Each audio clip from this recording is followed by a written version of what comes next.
Tell me, what's one of the first questions that we as kids used to ask one another when we were trying to befriend someone new? What's your favorite color? Now, why did we all do this? Well, as kids, we're all taught the names of shapes, colors, animals, and so on as our first form of vocabulary. That's because this early identification of colors helps in creating a cognitive link between visual clues and words. So, when kids tell each other what their favorite color is, it's one of the earliest forms of having a special identity for themselves. But it's also one of their first times experiencing the feelings of wanting to fit in. Now, connecting with one another is a very natural and fundamental human need. But my question is, to what extent? To what extent are we all going to follow one another? To what extent are we going to buy something just because everyone else has it? When are we going to get out of this loop? Now, there's a pretty well-known quote by Mahatma Gandhi where he says, "You have to be the change that you want to see around you."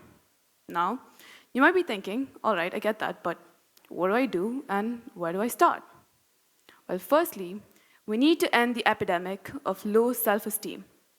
You need to start by ending your limiting self-belief. Because tell me, how many of you have let go of an opportunity just because you felt like you wouldn't be able to do it? Well, once you let go of this fear from your life, the result will be success. I'll give you an example. There was an app building competition which was presented to me through my school. Now, when this opportunity came across me, I was in the so-called moment of making myself comfortable with the uncomfortable.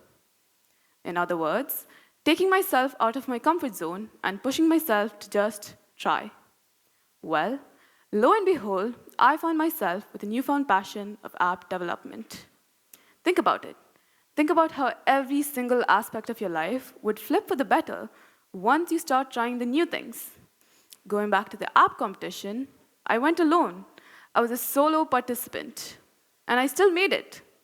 So don't ever be hesitant in trying something new, even if you feel like you're going to be the only one. Even in an occupational aspect. You see, Harvard professor Sean Aker came up with the theory, the happiness advantage. It's a principle that states that positive minds have an inherent biological advantage against neutral or negative ones, which means by actually being happy in what you do, it makes you live longer. And what's the point of having a longer life without actually having good quality of it? He goes on to explain that by adjusting our mindset in a way that empowers us, we will feel more fulfilled and successful. Which means, when this starts to become a habit, it allows us to create a pattern of success. Now, it's not going to be easy, especially if you're not used to stepping out of your comfort zone. You will have people who are still stuck in the same loop of following one another.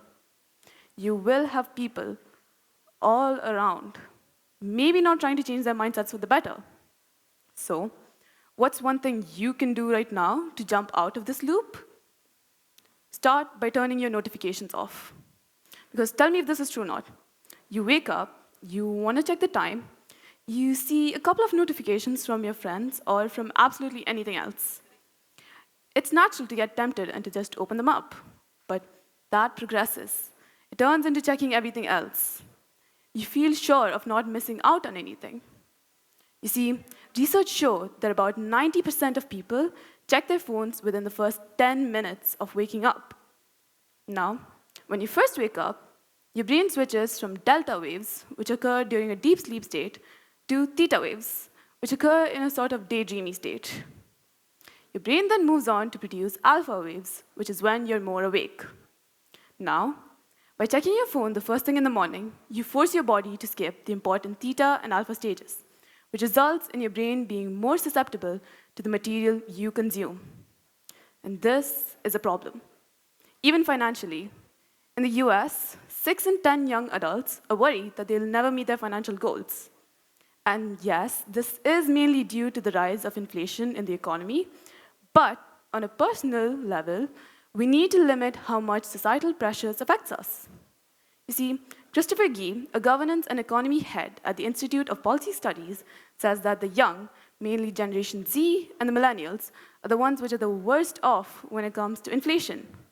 And yes, this is mainly due to their lower rates of income, but it's also because of their bad spending habits and a lack of financial literacy. There are so many of us, particularly in the younger generations, who are, at this point, addicted to online shopping or spending in general. You see, peer pressure and the trend of following everyone else is all a trap. Because when you get influenced, you feel the urge to spend, not paying enough attention to your financial state, and therefore falling into debt. There was a study done by Stanford medicine researchers which showed that about 25% of children received phones by age 10. And by age 12, that number increased to an astounding 75%. Now, these increasing numbers aren't good news for the younger generations or for anyone else. Because you see, the human brain only gets developed at around the mid to late 20s. So, by giving children devices as young as ages 10, their brains aren't fully prepared for the difference and influence it creates onto them.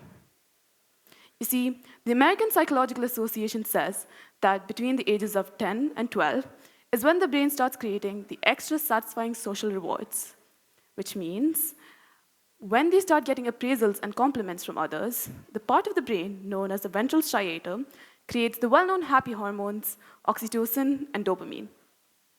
This makes preteens extra sensitive to the attention and admiration from others. But this also makes preteens more vulnerable to wanting to fit in, and oftentimes makes them do things that maybe they don't even find value in. A lot of times, they are searching for constant appraisals. So, wake up. Start by doing the things that actually brings you joy, not others. And start by picking up the interest that you've always wanted to try. And start. Let it be anywhere, from your job to your style. Because real meaningful growth requires exposure to overcoming challenges. So don't question why you aren't changing if you haven't done anything out of your comfort zone. Because you see, trends die down, but so do we. So don't waste your life by following every single person. It's all about the mind. Don't limit it. And start by bringing more originality into the world. Thank you.